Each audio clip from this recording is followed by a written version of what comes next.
Nos massifs ont enfilé leur grand manteau blanc, même en l'absence de remontée mécanique. La glisse était bien au rendez-vous ce week-end, notamment au domaine nordique de Chamchaude.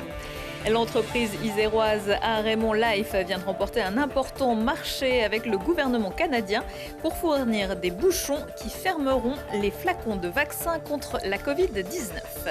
Et puis la neige qui aura aussi perturbé la rencontre du FCG. Et puis le GF38 qui passe à un flocon de prendre la tête de Ligue 2 et du biathlon avec les larmes d'Emilien Jacquelin. On vous montrera tout ça en fin de JT. Bonsoir à tous, ravi de vous retrouver dans ce JT du lundi 7 décembre 2020, toutes les heures à partir de 18h, l'essentiel de l'actualité du Grand Grenoble. C'est la saison du blanc. Première grosse chute de neige ces derniers jours en Isère. On n'a pas de remontée mécanique, mais on a de l'envie. À pied, en raquette, en luge, en ski de rando ou de fond, nous étions nombreux à en profiter. Les plus courageux, utilisant même la plus vieille énergie du monde pour se hisser en haut des pentes, leurs jambes. Au col de Porte, comme sur le plateau de Gèves ou aux Allières, certains avaient tenu à faire les premières traces samedi matin. Lilian Veillet les a rencontrés. Au col de Porte, ce matin, les enfants n'ont qu'un mot à la bouche. Pour faire du ski de fond en famille. On va faire du ski de fond. Les remontées mécaniques des pistes de ski alpin sont fermées partout, mais avec les 40 cm de neige tombée, la solution, c'est le ski nordique. Ils avaient hâte, nous on habite au Sapé, donc on a eu la neige hier, donc ils étaient très contents et heureux de venir ce matin. Sportivement, c'est difficile la reprise, pour moi qui ne suis pas hyper sportive, mais la neige est au rendez-vous, c'est un grand régal. Ah oui, de toucher la neige pour la première fois, ça fait plaisir. On attendait ça avec impatience. Les enfants étaient prêts ce matin à 7h. Ils ont vu la neige tomber, ils étaient comme des fous. Donc maintenant on vient en profiter et puis on espère qu'on va pouvoir en profiter au cours de la saison. Une saison qui a été préparée pendant plusieurs semaines au col de Porte, à Saint-Hugues et au Sapet en Chartreuse. Les pisteurs ont assuré l'entretien, le balisage et la sécurisation des pistes et des itinéraires de raquettes.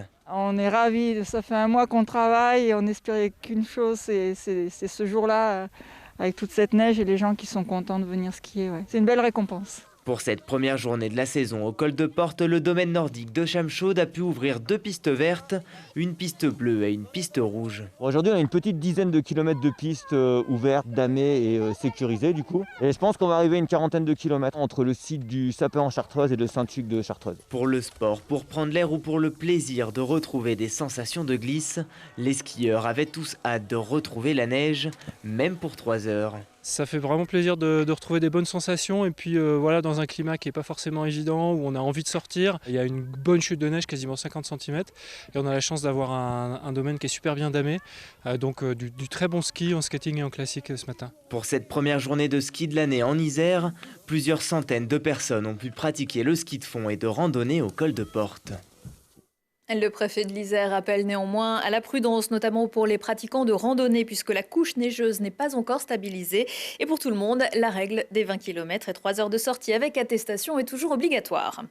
Un petit bouchon pour l'homme, un vaccin pour l'humanité. Alors que la Russie annonce avoir déjà commencé à vacciner contre la Covid-19, que la Grande-Bretagne débute ce lundi une campagne de vaccination massive, que la France commencera à vacciner en janvier, Raymond Life a annoncé il y a quelques jours avoir signé un important contrat avec le Canada. L'entreprise iséroise, qui a pour maison mère Raymond, qui a inventé le bouton pression, mais est aujourd'hui spécialisée dans l'industrie automobile.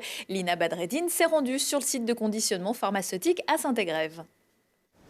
Pour sortir d'une crise sanitaire, le vaccin est primordial, mais son contenant l'est tout autant. Ici, chez Raymond Life, on fabrique des bouchons de flacons de vaccin. L'entreprise Raymond, spécialisée dans le secteur automobile, s'est diversifiée en 2007 en créant une branche packaging de pharmacie.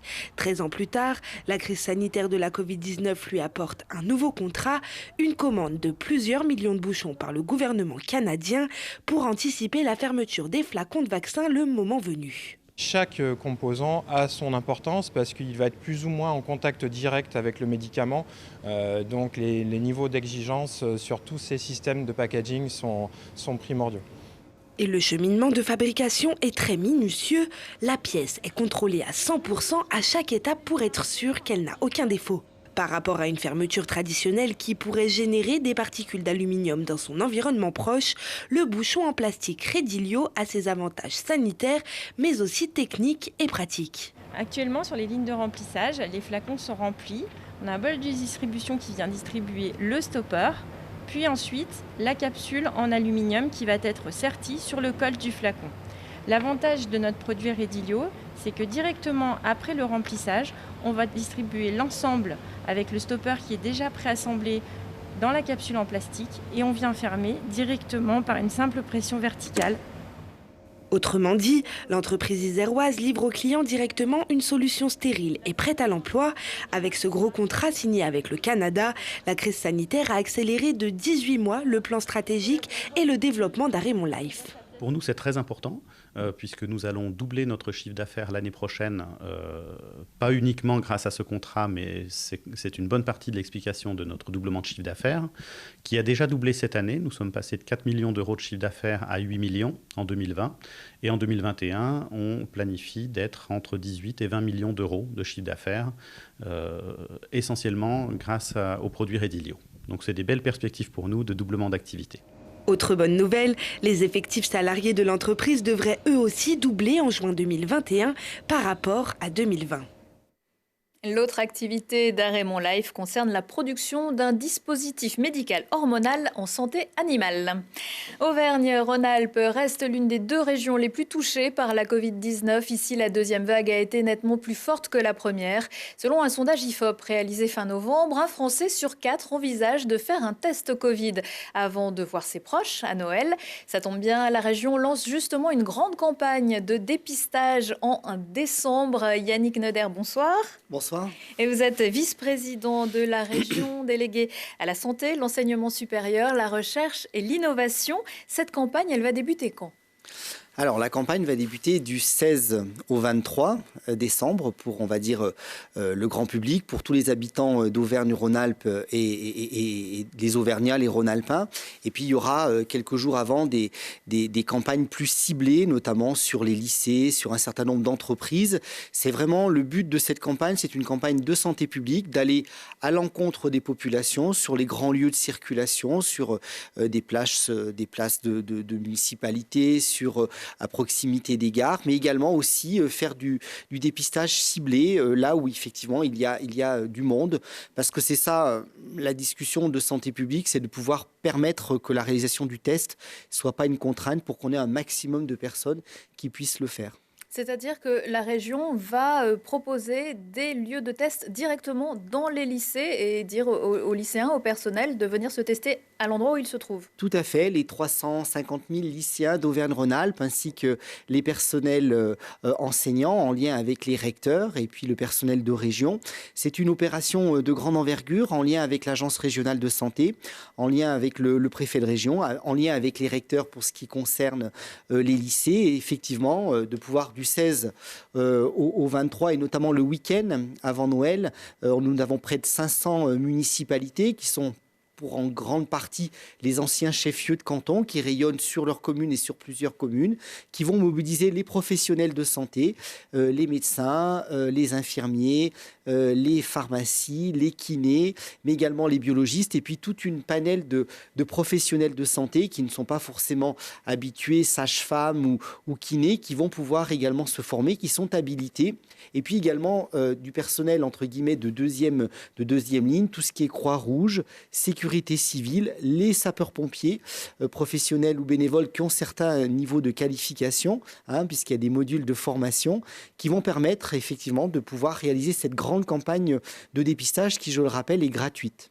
Alors, il y a des lieux qui existent déjà, comme les pharmacies, les centres, les lieux que vous allez implanter dans des lycées. On avait parlé aussi, Laurent Wauquiez, le président de la région, avait parlé aussi, lorsqu'il a annoncé cette campagne, de bus itinérants. Alors, effectivement, on va coller au mieux aux géographies de la région. La région est vaste, 12 départements, 4 métropoles, et effectivement, on ne s'adresse pas de la même façon aux stations de ski, aux villages ruraux, aux métropoles. Donc pour certains endroits, il y aura des bus qui vont circuler de village en village. Pour une grande majorité, ça sera au niveau des chefs-lieux de canton, à proximité souvent de la place de centre-ville, à proximité de la mairie, soit des barnums, soit des salles qui vont être ouvertes, avec une utilisation des professionnels de santé qui se mobilisent, qui sont rémunérés dans le cadre de cette campagne par la caisse primaire d'assurance l'assurance maladie. Et puis vous avez un test qui vous donne une réponse dans les 20 à 30 minutes après la réalisation. Cette campagne, elle va avoir un coût pour la région. Oui, bien sûr, bien sûr. Mais autant la campagne a un coût, la santé n'a pas de prix. Donc pour l'instant, c'est compliqué de vous donner exactement le chiffrage exact. Mais c'est vrai qu'un des principaux coûts est l'achat des tests, puisque c'est à peu près 2 millions de tests antigéniques qui ont été achetés. Mais là aussi, il y aura aussi une combinaison des tests, notamment dans les lycées, avec des tests PCR qui sont faits en lien notamment avec les laboratoires, puisqu'on sait qu'il y a beaucoup de jeunes qui sont plutôt asymptomatiques. Donc ça sera plutôt des tests PCR. Et puis sur la population très générale, avec les recommandations de la Haute Autorité de Santé qui évolue très récemment, puisqu'encore il y a quelques jours, la Haute Autorité de Santé a validé les tests antigéniques, notamment pour le dépistage des cas contacts asymptomatiques. Eh bien, je crois que on voit qu'on marche et qu'on apprend en marchant dans cette campagne, que tout ça est préfiguratif aussi d'un grand mouvement de solidarité, comme on les connaît avant les fêtes de fin d'année, un peu ces ambiances Téléthon, même si là, c'est pas pour le Téléthon, et d'ailleurs, il faut se mobiliser quand même pour le Téléthon, eh bien, de pouvoir mobiliser les gens, et on voit beaucoup de relais associatifs, de clubs sportifs, et puis au sein des entreprises aussi, parce qu'il s'agit surtout, vous l'avez bien compris, d'isoler les patients positifs, pour pas qu'ils aillent contaminer. Donc, si on a un test positif, eh bien, il faut s'isoler. On sait que 50% des gens ne respectent pas l'isolement. Et puis, les négatifs, eh bien, c'est surtout de faire passer un message de santé publique. Et surtout, ce n'est pas un passeport à faire n'importe quoi. Donc, il faut respecter les gestes barrières, garder le masque, et puis garder les gestes barrières.